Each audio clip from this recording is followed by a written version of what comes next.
Ya, baik. Untuk bab 2 kali ini yang kita bahas mengenai usaha, energi, dan daya.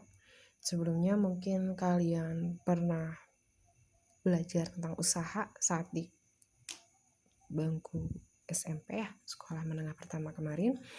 Nah, usaha untuk materi ini adalah adanya perpindahan sudut dengan gaya ya. Usaha itu bukan yang penting saya udah usaha Bu. Nah, bukan seperti itu. Bukan sesuatu yang pernah kamu banggakan bahwa kamu pernah melakukan adanya suatu tekanan. Nah, untuk bagian usaha di sini kompetensi dasarnya adalah menggunakan konsep usaha, energi, daya, dan efisiensi dalam kehidupan sehari-hari. Kemudian yang kedua ada 4.2, melakukan percobaan untuk menentukan usaha pesawat sederhana. Itu adalah acuan dari pembelajaran kita di materi bab 2 ini ya. Bismillahirrahmanirrahim. Assalamualaikum warahmatullahi wabarakatuh. Semangat pagi anak-anak ibu. Semoga semua dalam keadaan sehat walafiat. Baik, untuk kali ini saya akan coba menjelaskan mengenai materi fisika di bab 2. Sebelumnya saya sudah foto bagian pembelajarannya, yaitu bab usaha, energi, dan daya. Oke, untuk sekarang kita bagian usaha. Bisa dilihat, usaha adalah hasil kali besar perpindahan dengan komponen gaya yang sejajar dengan perpindahan. Nah, suatu gaya itu kita lambangkan sebagai F, kemudian untuk perpindahan itu adalah S, dan untuk usaha lambangnya adalah W. Oke, jadi secara umum rumusnya adalah W sama dengan F dikali S. Nah, misalkan nih, ini ada gambar. Di gambar ini ada amruhu yang sedang mendorong meja. Jika meja ini bisa berpindah tempat, ya, jika meja ini berpindah tempat, berarti amruhu ini telah melakukan usaha karena ada perpindahan. Tapi kalau misalkan amruhu mendorong tembok, nah temboknya ini nggak berubah-berubah, ya, temboknya ini nggak ada pergeseran, nah berarti usahanya adalah sama dengan 0 karena tidak ada perpindahan dari tembok ini, tidak berpindah, tapi dia tetap posisinya. Ya, kecuali misalkan amruhu dorong rumahnya, terus rumahnya tiba-tiba pindah ke samping letris. Nah, berarti amruhu melakukan usaha. Ya, ini di bagian gambar yang saya coba ilustrasikan dari bagian di buku. Di sini, yang tadi saya jelaskan untuk bagian seseorang yang sedang mendorong meja. Baik, untuk di bagian gambar ini, maksudnya adalah misalkan ada bagian benda yang diberikan tarikan atau pendorongan seperti tadi dengan arah F, kemudian gayanya dan di sini ada bagian S di sini adalah perpindahan, kemudian di sini ada bagian penjelasan, di sini posisi awal dan posisi akhir. Maksudnya adalah misalkan ada bagian Orville. Nah, Orville sedang mendorong meja sampai meja itu berpindah sejauh 5 meter.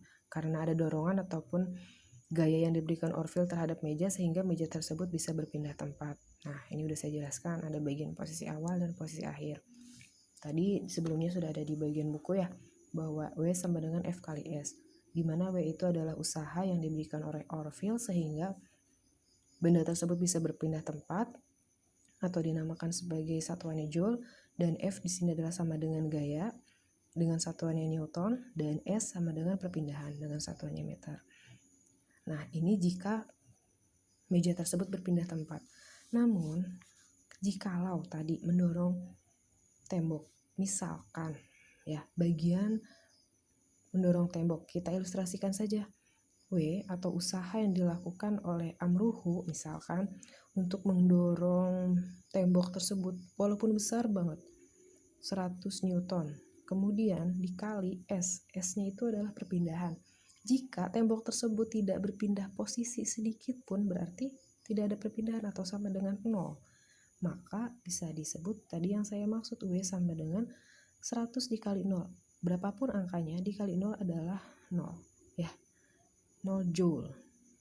Sehingga pada ilustrasi mendorong tembok besar, walaupun begitu besar gaya yang diberikan, tapi kalau tembok tersebut tidak berpindah tempat, berarti usahanya sama dengan 0 Joule. Berarti dia tidak melakukan usaha.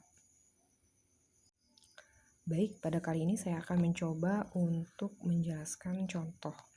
Nah, contoh di sini adalah, misal ada 2 orang mendorong lemari bermuatan dengan arah mendatar yang besarnya masing-masing. Nah, besarnya masing-masing ada 120 Newton dan 80 Newton. Sejauh 75 meter. Tentukan usaha yang dilakukan oleh kedua gaya tersebut.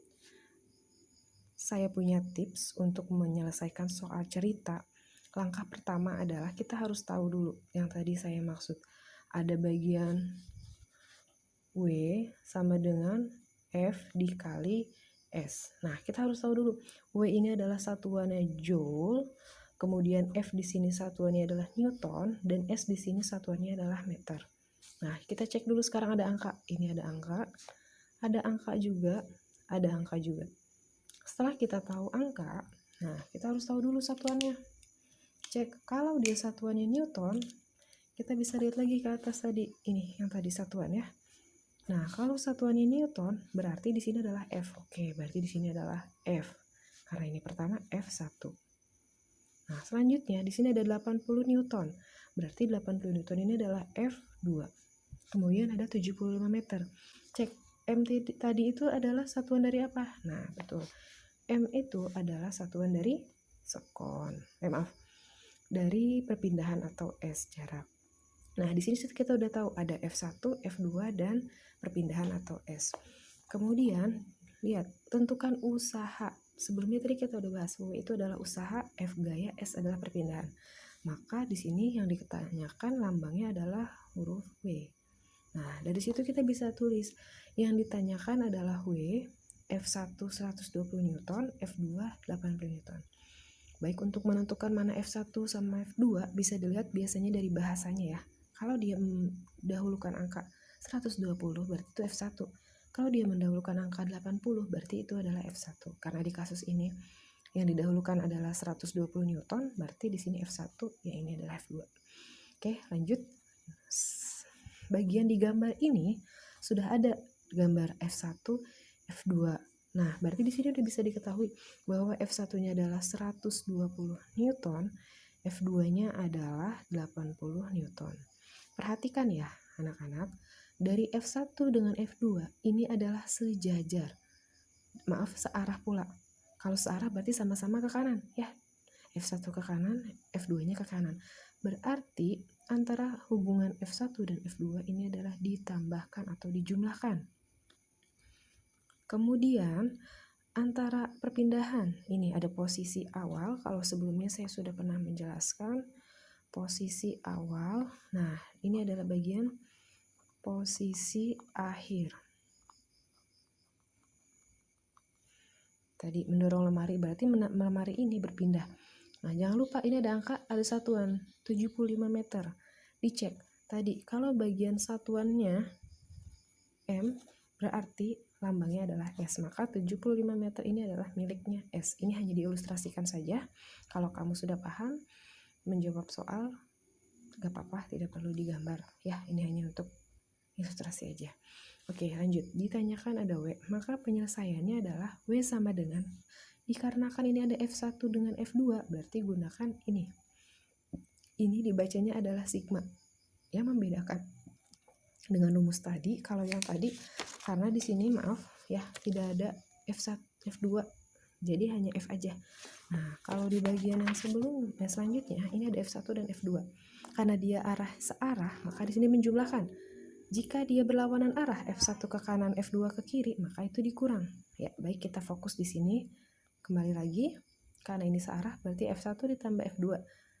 Ya, baru dikali S. Ini tanda dalam kurung ini maksudnya dikali. F1 tambah F2, F1 120 ditambah F2-nya 80, berarti 120 tambah 80, ya berapa? Betul, 200 ya. Dikali perpindahannya tadi berapa? 75, maka sama dengan 15.000 Joule. Atau biasanya saya kalau pilihan ganda saya suka rubah. Jadi 15 kilojoule. Sudah paham ya? 1 kilo adalah 1000. Berarti 15.000 dibagi 1000. Jadi bisa berubah menjadi 15 kilojoule. Ya, kurang jelas ya pulpennya. Maaf, saya ganti. ini jadi sama dengan 15 kilojoule. Baik, untuk materi berikutnya nanti ada bagian untuk usaha jika gaya dan perpindahan itu tidak searah. Nah, untuk masuk ke materi tersebut ada beberapa yang perlu saya tambahkan, atau ini bisa jadi note ya, catatan tambahan di pembelajaran fisika kali ini, karena biasanya ada beberapa anak yang belum belajar tentang sudut istimewa. Ini ada pelajaran matematika biasanya ya, kalau di SMP. Nah, untuk di fisika kali ini ada pengaplikasian di bagian sudut istimewa, atau yang selanjutnya pada pelajaran berikutnya nanti saya akan menyebutnya sebagai theta ya. Jadi ini dibaca theta, atau kalau di buku ada lambangnya bentuknya nanti A. Nah, kalau A ini dibaca alfa ya. Biasanya ini sama untuk mengidentifikasikan bahwa lambang tersebut menerangkan tentang sudut yang terbentuk dari beberapa garis. Oke, yang pertama saya kenalin dulu, ini ada bagian cara membaca tabel. Kalau ke sebelah kanan ini adalah sudut 0 derajat, 30 derajat, 45 derajat, 60 derajat, dan 90 derajat. Kemudian ada sin theta. Sin tetanya jika 0 derajat maka sin tetanya adalah 0. Jika 30 derajat sin tetanya adalah setengah. Cos theta ini tangan theta. Tan theta jika 30 derajat berarti tangan tetanya adalah 1/3 akar 3. Tangan theta dari 45 derajat adalah 1. Gitu cara membacanya ya. Nih, boleh saya kasih contoh. Misalkan diketahui sudut yang dibentuk adalah sin 30 derajat. Maka nilainya sin 30 derajat adalah 1/2 ya, setengah. Kemudian misalkan lagi nilai dari sin 60 derajat. Nah, kita cari 60 derajat mana ya? Oh, ini sin. Berarti di sini 1/2 akar 3. Next, ada lagi bagian cos. Cos dari 90 derajat. Nah, lihat cos 90 derajat. Ini kolom cos. Nah, ini bagian 90, berarti nilainya adalah 0. Jangan lupa, berapapun angka yang dikalikan 0, hasilnya adalah tetap 0. Oke, ini ada lagi. Ini garis apa nih? Nah, ini seperti ombak begini. Ini dibacanya tidak terhingga. Artinya, tangan theta 90 derajat adalah tidak terhingga. Berapapun angka dikalikan tangan theta 90 derajat, tangan 90, maka jawabannya adalah tidak terhingga. Karena di sini tidak bisa terbaca nilainya berapa. Oke, ini nanti jangan lupa dicatat ya, penting untuk tambahan pembelajaran. Karena biasanya soal-soal tersebut tidak jauh dari bagian sudut istimewa. Oke, next. Lanjut ke bagian menentukan usaha jika gaya dan perpindahan tidak searah. Maka ataupun usaha, saya ambil aplikasi dari bagian ilustrasi yang ada di buku ya. Dicek, benda ditarik dengan gaya F membentuk sudut. Nah, ini yang tadi saya bilang, kalau di buku disebut sebagai alfa dibacanya. Untuk membedakan saya tulis theta. Tidak masalah, sama, tapi saya lebih suka ke theta karena untuk menghindari ada bagian kesalahpahaman, ini dibacanya A, jadi sudut A dan tidak diketahui ini apa ya, jadi saya menggunakan theta. Oke, misalkan ini ada bagian, nah kalau tadi yang sebelumnya mendorong meja ini adalah searah, kalau ini ya apa ya, biasanya untuk yang bagian tidak searah ini ketika menarik permainan kereta dorong atau mobil dorong gitu kan, atau mobil tarik. Nah, yang biasanya nanti saya kasih gambarnya. Nah, seperti ini ya, ini akan membentuk namanya theta, tadi saya bilang ya. Di sini berarti F-nya, gayanya di sini terbentuk theta, dan di sini ada perpindahan dengan jarak misalkan ini 10 meter. Oke, nah ini hanya bagian contohnya aja dulu. Kemudian di sini tetap masih ada S ataupun perpindahan. Nih, dicek. Nah, ini ada theta, karena biasanya untuk bagian usaha jika gaya dan perpindahan tidak searah, kita gunakan hanya satu dulu ya, cos. Jadi pada rumus yang tadi, maaf catatan yang tadi saya utarakan, di sini adalah bagian cos. Jadi kita untuk pembelajaran hari ini kita fokus hanya bagian di cos aja. Ya, berarti di sini theta F cos S, di sini ada S perpindahan dengan keterangan not W sama dengan F dikali, kalau sebelumnya ada bagian F dikali S, maka sekarang ada W sama dengan F dikali cos theta dikali S dengan keterangan W sama dengan usaha ataupun joule, F sama dengan gaya dengan satuan Newton. Nah ini yang tadi saya sampaikan, theta atau sudut yang terbentuk, nih dibaca theta, kalau di buku lambangnya adalah alfa, dibacanya alfa. Ini sama dengan theta. Kemudian S-nya adalah perpindahan. Oke, dari sini paham ya? Ya, baik, untuk berikutnya saya akan mencoba menjelaskan contoh dari kasus jika gaya tersebut memang tidak searah dengan perpindahan atau mulai terbentuk adanya sudut ya. Nah, biasanya yang membedakan antara soal menggunakan rumus W F dikali S dengan W sama dengan F dikali cos theta dikali S itu ada sudutnya. Kalau di soal tersebut ada keterangan sudut ataupun theta, misalkan digambar, berarti soal tersebut menggunakan rumus W sama dengan F dikali cos theta dikali S. Nah, jika di soal tersebut tidak ada terangan tentang theta seperti soal sebelumnya, berarti menggunakan rumus yang pertama ya. Yang ini, W sama dengan F dikali S. Oke, saya baca dulu soalnya.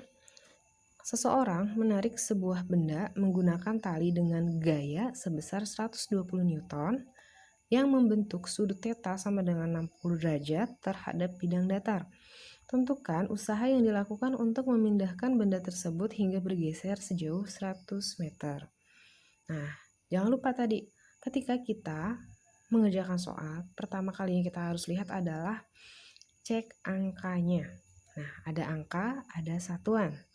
Kemudian ada angka, ada bagian lambang, usaha yang dilakukan. Nah, ada angka lagi, 100 meter. Cek lagi, di bagian soal tersebut, ya angkanya sudah ditandai. Kemudian sekarang, cek lagi ada bagian N. Ya, tadi saya sudah jelaskan, kalau N itu adalah satuan dari gaya, maka ditulis F. Kemudian ada lagi 60 derajat. Nah, berarti di sini kita akan mikir tadi 60 derajat. Nah, dicek di catatan. 60 derajat, maka cos theta yang kita gunakan adalah cos 60. Cos 60 adalah 1/2. Bisa kalian tulis juga langsung, maka cos 60 derajat sama dengan 1/2. Kemudian ada lagi sejauh 100 meter. Nah, 100 ini ada angka, ada satuan meter. Ya, ayo ingat, M adalah satuan dari ya perpindahan atau lambangnya adalah S. Nah, selanjutnya baru kita bisa catat diketahui. Nah, tadi F-nya sama dengan 120, tinggal disalin. Theta sama dengan 60 derajat, boleh ditulis ulang. S sama dengan 100 meter, ini S. Nah, yang ditanyakan adalah tentukan usaha yang dilakukan untuk memindahkan. Berarti usaha lambangnya adalah W. Maka cara menjawab W sama dengan F dikali cos alfa dikali S. Nah, boleh ditulis seperti saya cos theta. Berarti cara menjawabnya F sama dengan cek, karena di sini hanya satu gayanya ya. Walaupun dua ini maksudnya adalah ini bagian arahnya dan ini bagian perpindahan yang terbentuk karena akibat adanya sudut. Maka tidak ada F2, tapi cukup F-nya saja. Maka jawabnya W sama dengan F dikali, nah F-nya masukkan 120 dikali cos theta. Cosnya tadi saya udah cari 60 derajat sama dengan 1/2. Betul. Lanjut S, cek S-nya ada berapa? Oke, ada 100. Nah, anak-anak berarti sudah cukup sampai di sini, kita operasionalkan karena sudah ada rumusnya. 100 boleh dicoret bagi 2, berapa? Oke, 50. Nah, sekarang tinggal kita hitung 5 dikali 120, ya 50, 5 dikali 12, 60. Nolnya masih ada 1, 2, berarti jawabannya adalah 6000 joule. Atau kalau mau saya rubah menjadi kilojoule, menjadi 6 kilojoule. Ya, sudah ya, sampai di sini untuk bagian contoh usaha jika gaya tidak sejajar dengan perpindahan. Kalau di gambar ini ya perpindahan atau S.